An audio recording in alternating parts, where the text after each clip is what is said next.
Bé, molt bones. De forma breu, per no allargar-ho massa,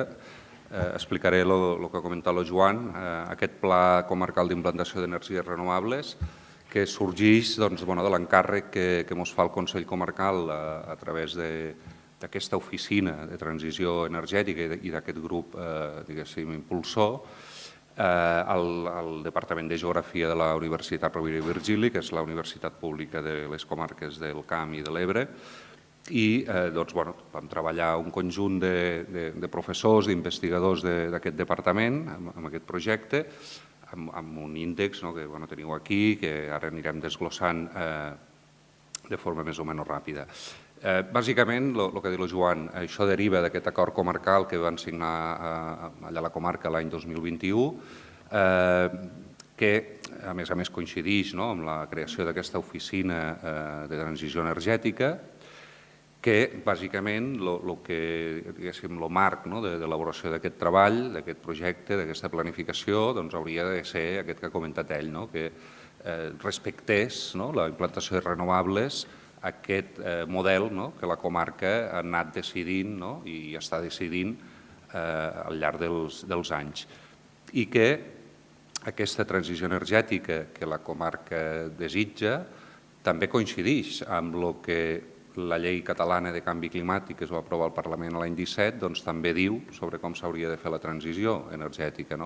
I a l'article 19 aquesta llei diu que la transició energètica s'hauria de fer de forma descentralitzada, passant d'aquest model de grans centrals, normalment lluny dels llocs de consum, en mans de grans empreses, a un model de petites centrals o mitjanes en algun cas,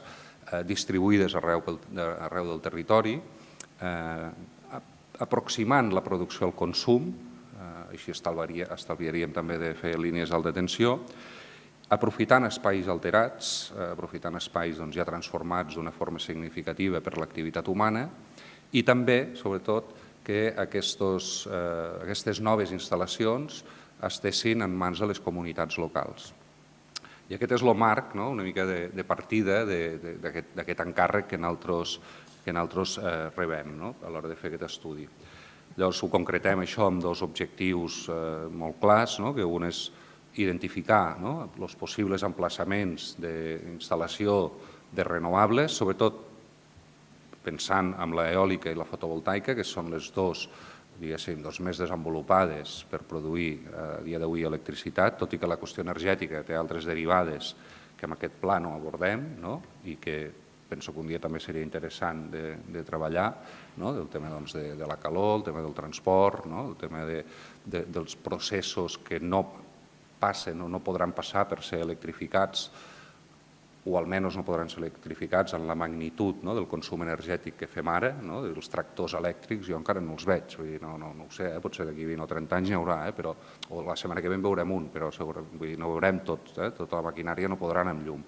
Per tant, hi ha una sèrie de coses que no podran anar amb llum. Per tant, aquí,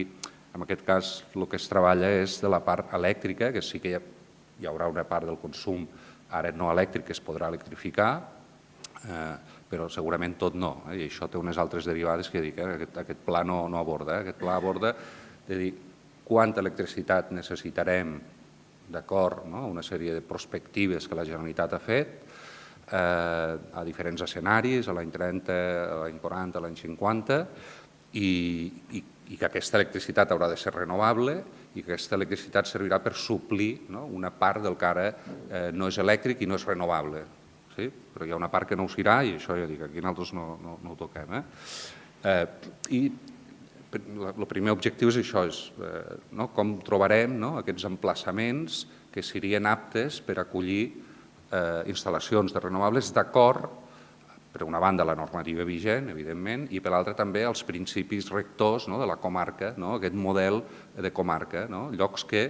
puguin ser aptes però que a la vegada respectin el que deia l'escala, la localització, l'harmonia, en definitiva, d'aquesta comarca. I, molt important, consensuar aquests emplaçaments que tècnicament nosaltres podem trobar amb els diferents agents de la comarca. És a dir, obrir un debat del qual, mira, nosaltres hem trobat aquests llocs i anar municipi a municipi i veure cada un com ho veu, no? I què li sembla, i si li sembla bé, i si té alguns llocs alternatius que nosaltres potser no hem sabut trobar, o si dels que nosaltres considerem que són adients, doncs potser des de l'òptica del municipi es creu que no, i això és el que també vam acabar fent. No us explico com és la comarca, això ja us ha explicat el Joan, 23 municipis, menys de 10.000 habitants. Important, això sí, perquè després ho veurem, una comarca molt trencada des del punt de vista del relleu, gairebé el 80% de la comarca té més del 20% dependent, tot fa pujada i baixada allà, i com a derivada d'això, un 75% de la comarca és forestal. Hi ha parts que aquesta forestal és molt contínua i una part molt important també forma part de mosaics agroforestals. I pel petita que és la comarca és molt diversa paisatgísticament. A nivell de catàleg de paisatge del Camp de Tarragona, que el vam fer nosaltres com a departament, també ja ha fet un fotimer d'anys, potser 20 ja quasi, doncs és una comarca que té 9 tipus de paisatge diferent. Pel petita que és, doncs Déu-n'hi-do, ja ho ha esmentat ell també, és una comarca molt diversa. Llavors, el primer que vam fer és quant consum elèctric té actualment la comarca. El primer que vam veure és que consumeix molt poc, perquè si són pocs són faves comptades. És la segona comarca que consumeix menys electricitat de Catalunya, només per darrere de l'Alta Ribagorça, i una particularitat que té la comarca és que el sector amb major consum elèctric és el sector domèstic, això no passa a cap altre lloc. Normalment és el sector serveis o el sector industrial. El sector domèstic és important, però mai és el primer. Aquí la comarca és el primer, és gairebé la meitat de tot el consum elèctric és domèstic. I que hi ha molts pocs municipis que tinguin un consum significatiu, llevat de Falset i Cornudella, el resto, ja ho ha dit, la majoria són municipis de menys de 500 habitants, doncs poc gasto en aquest sentit. Llavors, a partir d'aquí, això ho vam projectar a futur, d'acord a diferents possibilitats. Per una banda, les dades més o menys oficials del document de prospectiva energètica de la Generalitat de l'any 2050, que fa aquestes previsions l'any 30 i més, el 40 i el 50, però nosaltres també aquí, com a prèvia, vam voler també plantejar diferents escenaris, l'escenari tendencial, l'escenari també de decreixement. De fet, estem decreixent amb el consum elèctric a nivell d'estat, a nivell de Catalunya. Des de l'any 2008 anem consumint menys electricitat, que sembla raro, perquè ens diuen que ho hem d'electrificar tot, doncs no, anem tirant enrere. Per això és fruit d'una conjuntura global, que anem a menys en general amb tot, i l'energia, i l'elèctrica en particular, és una expressió també del metabolisme d'una societat. Però en qualsevol cas aquí vam projectar diferents escenaris per veure quan més o menys se podria consumir a diferents escenaris temporals de futur. Vam estudiar els recursos a partir dels quals s'han de fer aquests aprofitaments energètics. Per una banda, el recurs eòlic. És una comarca que no és que tingui, diguéssim, un mal recurs eòlic, en general, entre 5 i 8 metres segon, un 80% de la comarca. El que passa que els vents una miqueta més aprofitables estan, com veieu, això, la carena del Montsant, que és aquest lila o morat, no sé, un color veieu aquí, és més fosc, tota la serra del Montsant, tota la serra de la Llena, la serra de la Figuera, després la serra de la Teixeta i la serra Llaveria. Tot el resta de la comarca cau relativament aclotada respecte als vents dominants i, per tant, no és que tingui un recurs eòlic molt ben, ni molt alt ni molt ben repartit, tampoc. Li passa una mica el mateix amb el recurs solar, de la radiació solar. Més o menys la meitat de la comarca té entre 1.500 i 2.000 quilowatts-hora metre quadrat a l'any, però també molt trencat, fruit del relleu. Aquí tot són obagues i solanes i racons i raconets, i per tant està tot molt trencat. Sí que hi ha alguns patrons sota les obagues del Montsant, que veieu amb aquest color més fosc, més blau, i aquest color més carabassa, més o menys continu, als replans d'Ulldemolins i a la zona del Baix Priorat més o menys formen algunes continuïtats. A partir d'aquí calculem, a través de diferents fórmules, a partir d'aquests recursos, quanta energia podríem transformar d'aquesta energia eòlica, d'aquesta energia fotovoltaica o radiació solar, quanta la podríem convertir en electricitat, amb diferents exemples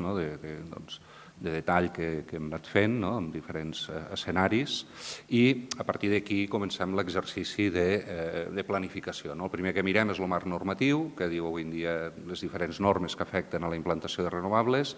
Com hem dit, tenim la llei 16/2017 del canvi climàtic, que a l'article 19 parla d'energia i diu això que us he dit abans, model descentralitzat, de proximitat, espais alterats, controlat per les comunitats locals. El decret 16/2019, que és el decret que a dia d'avui està regulant la implantació de la fotovoltaica i de l'eòlica,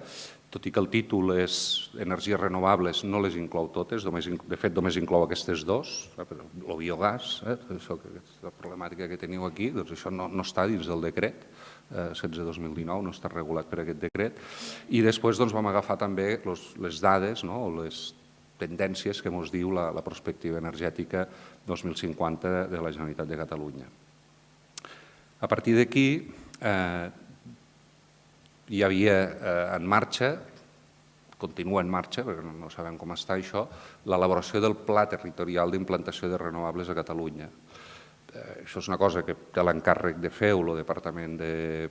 Territori, d'Habitatge i Transició Ecològica, que la legislatura ha canviat el nom, i en teoria ha d'estar una mica avançat, perquè fa 3 o 4 anys que diuen que l'estan fent. Però no ho sabem perquè jo no tinc informació d'aquest document. El cas és que aquest document serà el que regularà la implantació de les renovables el dia que estigui aprovat. De moment ho estem fent sense pla, tot això que veiem que passa, no hi ha cap pla. Tenim una llei i després hi ha un mercat, diguéssim, que va fent les seves propostes, però no hi ha cap planificació. El lògic seria, primer, des de l'òptica d'un geògraf, que ens dediquem a l'ordenació del territori, tindre un pla i després el pla ja vas fent les coses, però no tenim un pla, però diuen que el faran. Llavors, amb aquest diuen que el faran, han fet algun avenç d'alguna informació, com és aquest document d'objectius i de propòsits, és a dir, aquest pla territorial què haurà de fer, i allí escriuen 4 coses, és l'únic que sabem ara mateix, l'única informació que tenim d'aquest pla és això, és aquesta informació, és un document relativament petit, i aquí diu diverses coses. Per una banda, diu que aquest pla territorial se farà en sintonia amb la llei 16/2017 de canvi climàtic. Dius, està bé, sobre el paper, diu que ho haurem de fer descentralitzat, distribuït, aprofitant espais alterats. Altra cosa és després veurem com se fa o com l'estan fent, però d'entrada sembla que apunta bé en aquest sentit.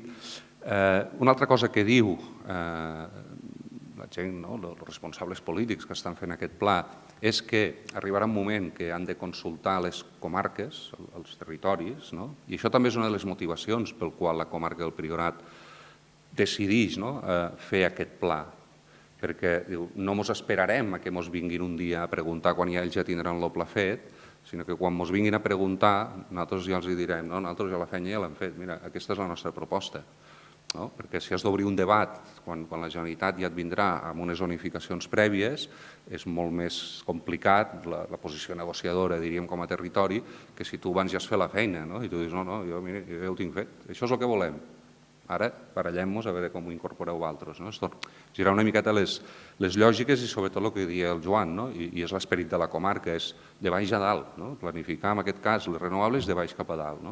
Llavors tindre una eina que els permetés disputar el relat, diríem, de la planificació als tècnics o als polítics de la Generalitat anticipadament. Llavors, una tercera cosa que diu, que és la part ja diguéssim més tècnica, que és la que nosaltres hem utilitzat per plasmar aquesta planificació a nivell de la comarca, és que el pla territorial diu, perquè ja dic, no sabem massa cosa, que zonificarà el territori en 4 zones, diríem. N'hi ha una que no l'esmenta, però per defecte, que és les zones no compatibles, llocs on aquestes instal·lacions... Quan parlem aquí de instal·lacions, parlem de les instal·lacions grans, dels projectes grans, de 50 hectàrees, de 100 hectàrees, de 200 hectàrees, de 25 hectàrees de fotovoltaica i de 10, 12, 15, 20 molins. Parlem d'això. Llavors diu, haurem d'identificar a quins llocs això no hi cap,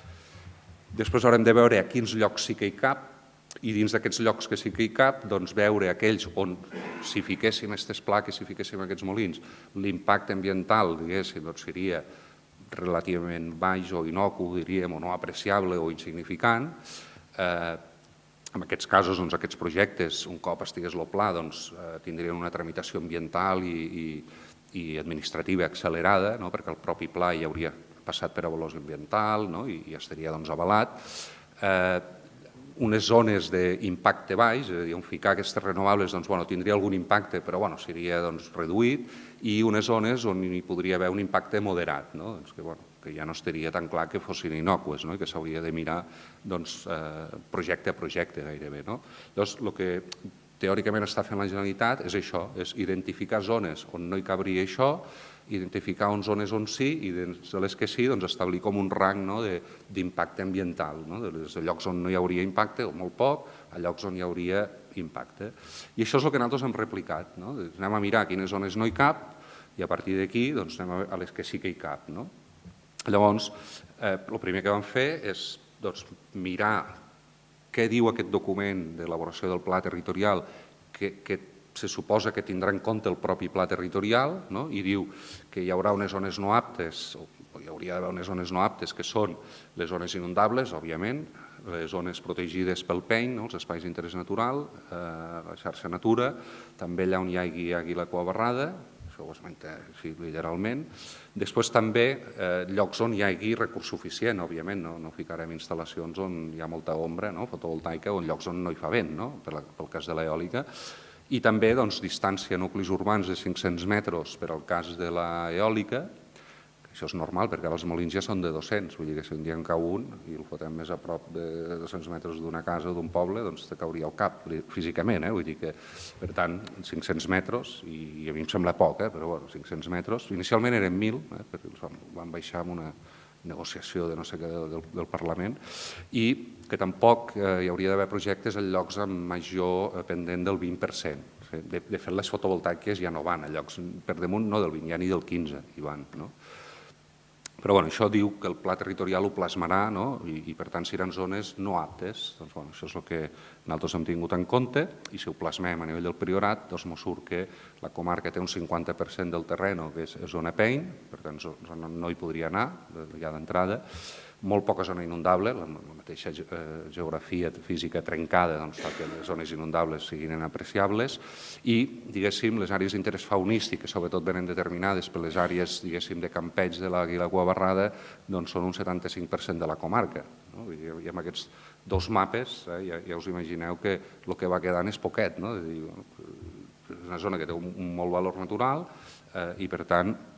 doncs, és difícil fer cabre aquests grans projectes.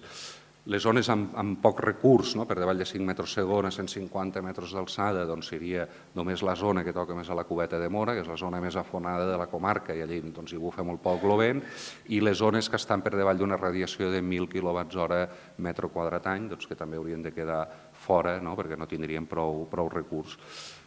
El sòl del 20% és un altre 75% de la comarca, és de més del 20%, per tant, aquí tampoc hi cabrien aquestes grans centrals. La distància a 500 metres dels nuclis urbans és un 10% de la superfície i a partir d'aquí anem mirant criteris que potser no estan definits en el marc d'aquest pla territorial, però que sí que són criteris que la comarca ja té definits i té consensuats. Té una carta del paisatge de l'any començada del 2004, acabada del 2012, té tota aquesta feina feta, té tots aquests acords comarcals i diu que hi ha una sèrie de coses que s'han de respectar a la comarca. Doncs totes aquestes coses que s'han de respectar a la comarca, a més, vam fer diferents trobades amb aquest grup promotor perquè ens les acabessin de validar i ens acabessin de dir algunes concrecions de coses, espais que haurien de quedar al marge d'aquest procés d'implantació de grans centrals. Per una banda, el Pla Territorial Parcial del Camp de Tarragona, a banda del PEIN, identifica altres àrees que considera que tenen un valor natural per se o com a espai connector que des de la comarca es considera que que s'han de respectar també. Si un pla territorial diu que això té aquest valor, doncs no anirem a fotre una activitat industrial, com és una central eòlica o una central fotovoltaica. Per tant, això s'ha de preservar, és aquest 26% de la comarca. També altres valors naturals que estan fora dels PEIN i que a vegades no estan reconeguts i que fora dels PEIN també hi ha vida i per tant també tenim valor natural i també des de la comarca es considera que aquests valors naturals, encara que no estiguin protegits, també haurien de ser exclosos d'aquest procés d'implantació de renovables. També les zones d'interès geològic. Una cosa molt important que ens van fer arribar, sobretot des de les DOs, és a dir, no podem malmetre ni un pam de terra agrícola, ni un pam. Penseu que la comarca no arriba al 15% del sòl de la superfície és dedicada a l'activitat agrícola i no ens podem permetre el luxe de perdre ni un pam de terra agrícola. I per tant també vam utilitzar aquí com a criteri la DUN, entenent que hi ha conreus que no estan a la DUN, però no teníem eines tampoc per poder cartografiar-ho i identificar-ho tot, vam agafar els conreus de la DUN, que són els que més o menys sí que tenen una certa activitat agrària, continuada més o menys, que és aquest 14%, 15% de la comarca. També el Pla Territorial Parcial del Camp de Tarragona identifica, això és un pla del 2010, que hi ha uns espais que són d'interès paisatgístic i o agrari, i per tant també des de la comarca es diu, si algú ha dit que això té valor, nosaltres també volem que es mantingui fora del procés d'implantació de renovables, que és aquest 14% de la comarca. Un tema molt important a la comarca, el paisatge, ho ha explicat el Joan, és l'eix central de tot aquest camí que estan fent, situar el paisatge al centre del model de desenvolupament territorial, a través de tota la cartografia del catàleg de paisatge del Camp de Tarragona podem identificar les zones on hi ha una alta acumulació de valors paisatgístics, que és aquest 80% de la comarca, que es considera que té una alta acumulació de valors paisatgístics. També es va considerar, des d'aquests debats històrics però també recents, que els cims emblemàtics haurien de quedar amb un radi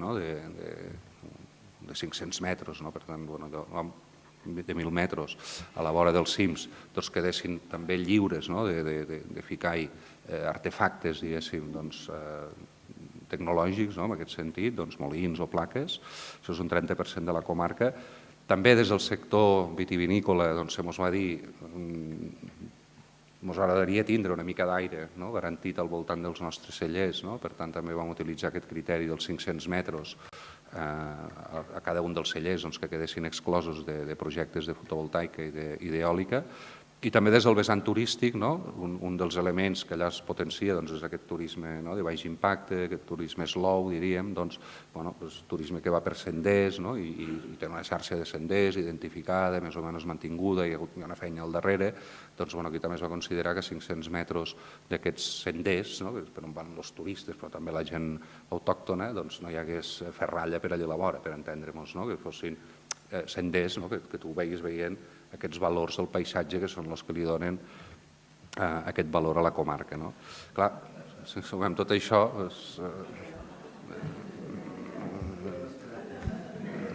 és un 99,9% de la comarca, seguint aquests criteris, no hi cabrien grans projectes de renovables. Només hi ha un puntet blanc apreciable, després n'hi ha molts de petits que no hi veuen, que és un 0,1% de la comarca on sí que hi cabrien aquests projectes grans. Però això ja és inviable per qualsevol promotor perquè ja no té puesto aquí per ficar tot el seu negoci, diguéssim. En el cas de la fotovoltaica, un 99,8%. Hi ha alguns puntets més aquí a la zona del Baix Priorat, però també inviable per diguéssim, grans projectes. Per tant, d'alguna manera, el que hem fet en primera instància és materialitzar tots aquests debats, totes aquestes idees, tots aquests redactats, tots aquests acords que han fet històricament a la comarca i recentment, plasmats cartogràficament. I això és el que dona com a resultat aquesta voluntat de la comarca des d'un punt de vista tècnic, posat en cartografia, no té massa misteri això tampoc. A partir d'aquí, i lligat amb el que deia el Joan també, de dir, bueno, ja, però no ens podem quedar aquí, no volem lo gran, però què sí que podem fer, a lo millor de petit, I dins d'aquests criteris generals tan grans, doncs també hem de ser capaços d'anar, fer una mica de zoom i trobar quins són aquests espais on sí que hi cabrien.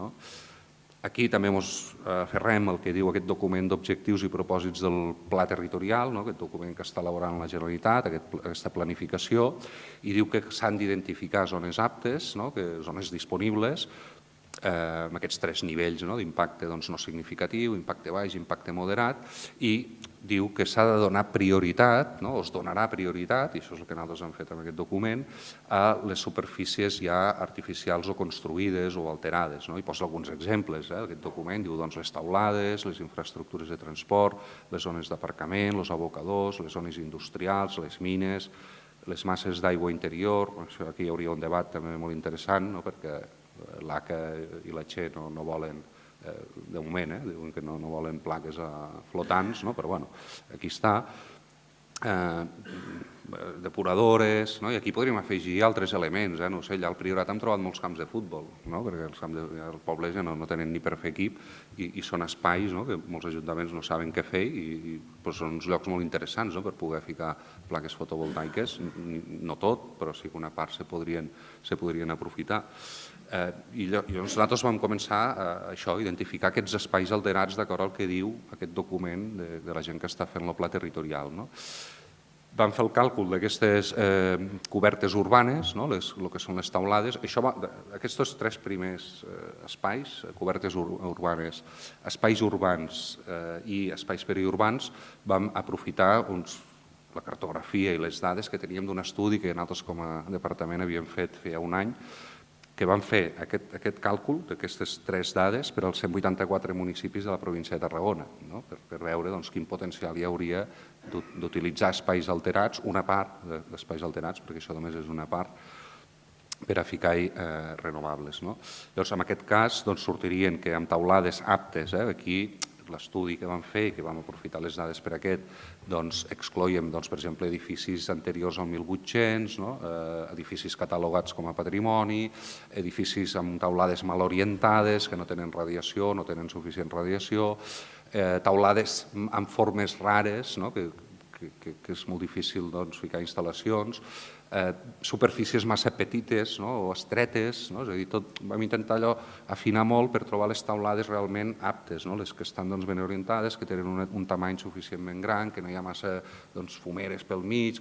Amb això hi hauria unes 53 hectàrees, uns 30 megawatts de potència instal·lable i una producció de 39 gigawatts hora any.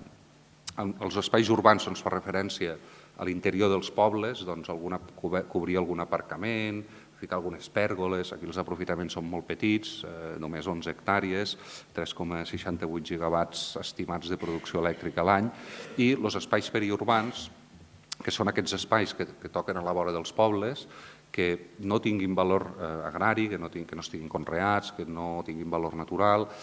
tots aquests espais que a vegades són sols urbanitzables, que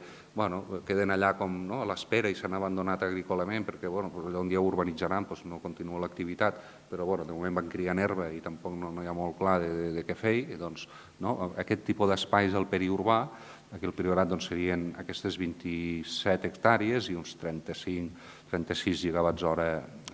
any de producció elèctrica estimada. A partir d'aquí vam començar a mirar i també anant a preguntar, perquè un cop vam fer aquesta part inicial de tot el que vam recollir inicialment, vam fer una sortida de camp amb el tècnic comarcal, amb el Joan Marc, per tal d'anar a veure tots els ajuntaments. I vam anar a veure els 23 ajuntaments, explicar-los què és el que nosaltres havíem identificat, tant del que no hi cabia com d'aquests espais, diguéssim, dins dels pobles, per fer aquest primer test, és a dir, com ho veieu, què us sembla, i a partir d'aquí també digueu-nos vosaltres quin tipus d'espais tindríeu disponibles o que creieu interessant, i juntament amb la nostra cartografia anar veient aquests altres espais alterats, diguéssim, ja fora dels nuclis. Llavors aquí vam començar a trobar i a buscar i ens van dir, jo què sé, des de l'antic abocador del poble, el camp de futbol, que el tenen les afores, la depuradora que està no sé on, tot aquest conjunt d'espais així alterats o més o menys degradats que serien aptes per ficar-hi renovables. Un cop quadrat i validat que això realment tingui una radiació correcta, que estigui amb una pendent també acceptable, se van identificar. També vam buscar totes les taulades, tots els coberts rurals, de casetes de tros, de masos, de granges, que també podrien ser aprofitables. També les canteres o mines abandonades. Aquí sobretot hi ha una taca important a Bellmunt, que tenen tota una extensió de runam de les antigues mines que hi havia hagut allà i que realment són zones molt degradades, molt alterades i són molt difícils de restituir, de regenerar i potser una part d'aprofitament fotovoltaic se n'hi podria fer. I també altres sols, diguéssim, no urbanitzats. Aquí, per exemple, també hi havia els talussos de les carreteres, allà on la 420, la Nacional 420, que va de Tarragona cap a Teruel, va fer alguns desmunts, també aprofitar alguns talussos, per als que estan ben orientats, òbviament, també es van identificar. Tot plegat, teníem ja els llocs aptes amb un impacte insignificant o un impacte molt baix. També parlant amb els ajuntaments, ens van dir alguns llocs que quadrant amb les nostres dades i amb els criteris que hem vist d'exclusió anteriors, diuen aquí baix no ho és, o sigui, inapreciable no ho és. Aquí algun d'impacte hi podria haver. Això són pocs, a més, en el cas dels Guiamets, 1 hectàrea i mitja hectàrea a Ulldemolins, uns llocs molt concrets perquè l'Ajuntament potser ja tenia intenció de fer alguna cosa, ho vam també cartografiar. Després també, com a impacte moderat en el cas de la fotovoltaica, el cas de Falset, que ja havia fet una modificació del planejament urbanístic per ordenar les renovables, ells van considerar que aquesta peça que veiem, aquest conjunt de peces que veiem aquí a la part sud del seu municipi, serien uns llocs adients, i aquí vam dir, si traiem la capa de l'Àguila, serien aptes, diríem. Però, clar, el que no podem posar és que és apte, perquè l'àguila, evidentment, se mou, i, per tant, hi ha anys que pot estar més per un lloc, hi ha anys que està en un altre, depèn de l'època de l'any, hi és o no hi és, i, per tant, això, amb els projectes on es té constància que més o menys per allí a l'àguila, se'ls obliga a fer un seguiment d'un any i tal, els promotors, no sé què. I aquí vam dir, ho posem com a moderat, i com que els projectes que s'hagin de posar en aquests espais han de fer tots aquests estudis, doncs ja ho determinarà l'estudi si és compatible amb l'àguila o no. I, per tant, com que en aquest cas, i en el cas de Cornudella també ens va passar el mateix, uns terrenys que l'Ajuntament més o menys havia identificat com a desenvolupament possible, que eren uns llocs com molt erosionats, que ja no són conreu, que estan en unes afores del poble, en un lloc on no hi passa massa gent, i ens vam anar a mirar i vam dir, home, doncs sí, és un lloc que realment aquí podrien cabre unes quantes plaques. Però, a veure l'àguila què passa, i per tant us ho posem com a moderat, i si aquí mai hi voleu fer alguna cosa o hi voleu deixar fer alguna cosa, que passi pel tràmit ambiental, pels estudis de fauna, i ja diran el que no. I el mateix per l'eòlica, anem parlant amb els ajuntaments, en el cas de Falset és l'espai que ells també habiliten per si es pot posar aerogeneradors allà al seu terme, que és complicat des del punt de vista del recurs eòlic, perquè no té massa bon recurs allà a Falset, però aquests municipis que toquen ja les Garrigues, Margalef, la Bisbal, que històricament havien sigut molt proclius a aquí poseu molts molins i tal, que són aquests municipis que a l'acord del 2001 van dir sí, nosaltres aquí els volem, i el resto de la comarca va dir, si els voleu allà us els poseu allà, però el resto no us atabaleu. Doncs una mica continuen amb la mateixa sintonia, tot i que han passat els anys, però continuen creient el mateix,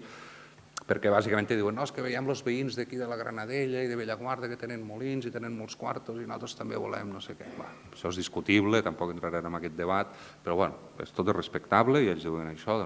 I aquí van fer una mica el mateix, van dir no, nosaltres volem tindre la possibilitat de ficar molins. I vam dir, doncs si traiem la capa de l'àguila, és aquests els llocs que podríeu ficar. Però us ho hem de ficar com a moderat, perquè si la Generalitat això us ho acaba posant com a compatible, voldrà dir que ho fotran sense cap estudi de res. I per tant, ho hem de ficar com a moderat, perquè hi hagi d'haver els estudis de fauna i a partir d'aquí, si us diuen que sí, doncs fiqueu, i si us diuen que no, doncs no ho podeu ficar. I a partir d'aquí vam fer una estimació més o menys de la potència eòlica que hi podria cabre. Això és molt complicat, amb la fotovoltaica sí, perquè al final són superfícies molt clares i hi ha unes fórmules molt clares per obtindre de cada superfície bruta quina realment hi pots ficar placa i calcular el seu rendiment. Aquí és molt difícil, perquè aquí els criteris d'ubicar els molins són molt estranys i són molt particulars. Llavors els hem de posar d'una determinada manera perquè no es facin ombra els uns als altres. Llavors tu potser pots veure, mira, aquí n'hi cabrien 100 i potser els tècnics que van a fer tot això diuen, no, aquí n'hi caben 25. Aquí vam fer una estimació ràpida, així pel damunt, de dir més o menys amb la superfície aquesta hi cabrien uns 60 megawatts. I al final el mapa, i acabo amb això, doncs el resultat és aquest. És a dir, un cop fet el treball tècnic, un cop parlat amb el grup promotor de renovables de la comarca, un cop parlat amb els 23 ajuntaments de la comarca, la comarca, diguéssim, té clar que el model d'implantació de renovables hauria de ser aquest. És a dir, no hi haurien de cabre, perquè és que no hi caben aquests grans projectes de renovables, però sí que hi ha l'oportunitat de fer una transició energètica,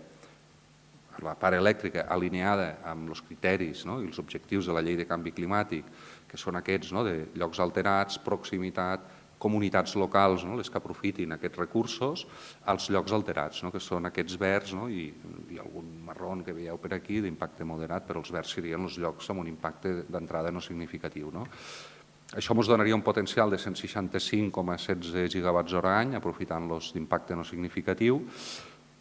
Els d'impacte moderat per l'eòlica serien aquests 128 gigawatts hora any, amb un no apte del 97,7%,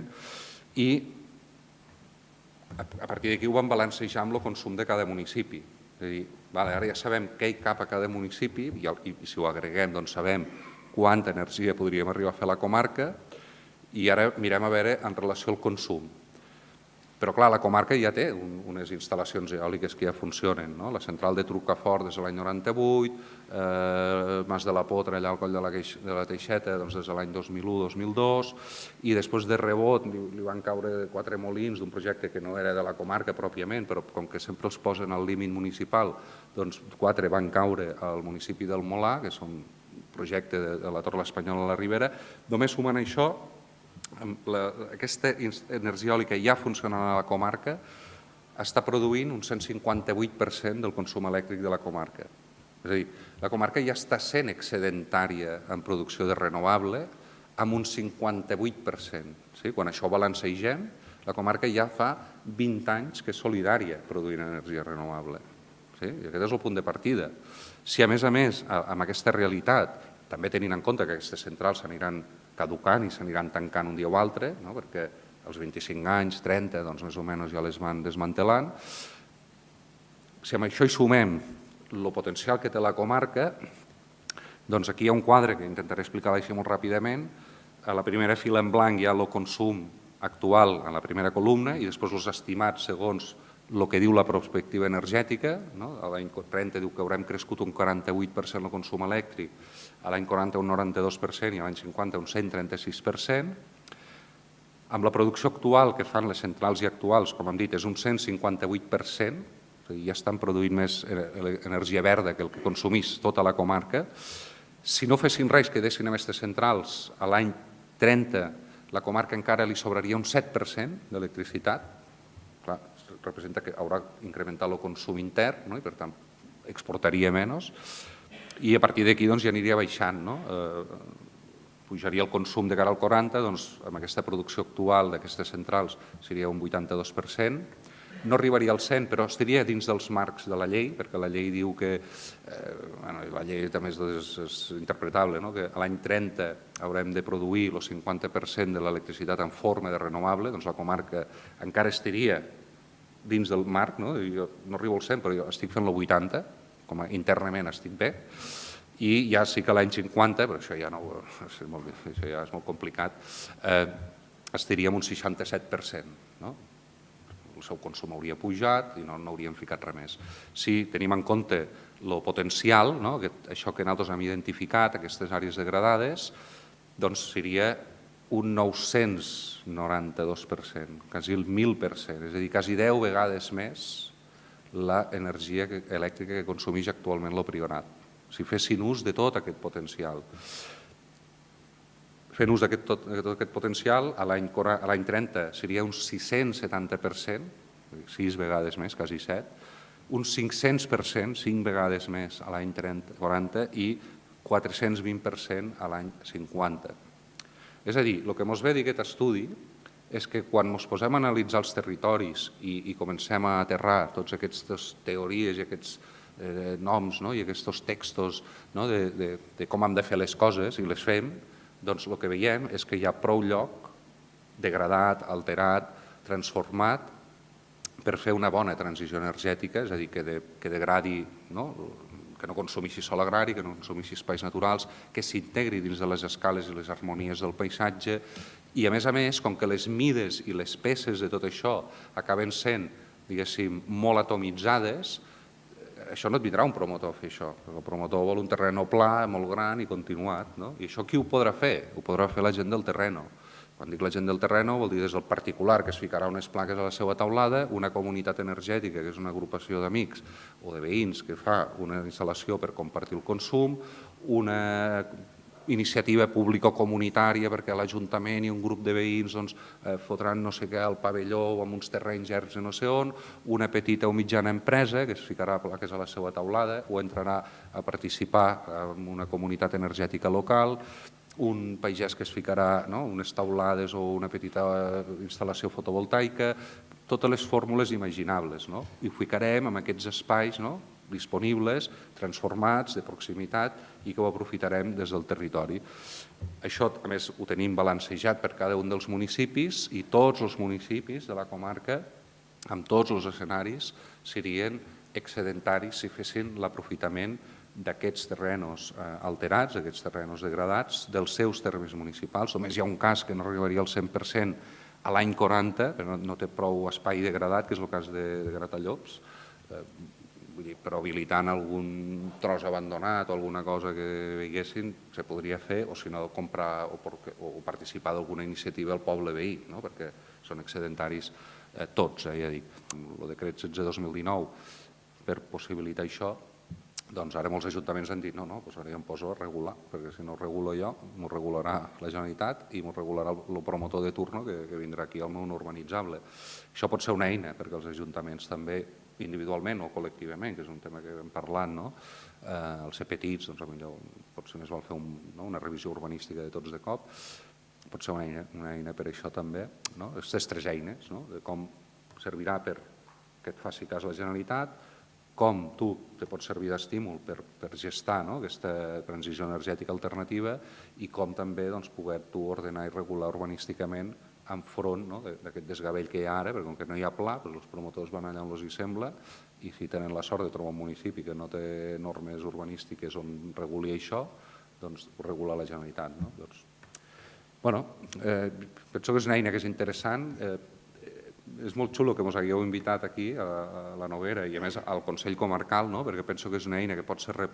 hauria de ser replicable i hauria de ser feta per cada una de les comarques catalanes a l'hora de planificar i en tot cas la Generalitat fer com de coordinador i vetllar pels criteris més o menys siguin harmònics, no vol dir iguals a tot arreu perquè les comarques són molt diferents i llavors ja fer el pla de baix a dalt. En principi l'estan fent de dalt a baix, però diuen no, parlarem amb les comarques. Doncs aquí a la comarca ja té la feina feta. Si totes les comarques fessin el mateix, doncs seria la manera, com deia ell, de trencar aquesta crosta i de fer que et facin cas. En definitiva, el que es tracta és d'això. Quedo a disposició per qualsevol dubte del treball i penso que el que ha explicat la Joana és molt interessant perquè és el que al final justifica i enmarca aquesta feina que hem fet nosaltres.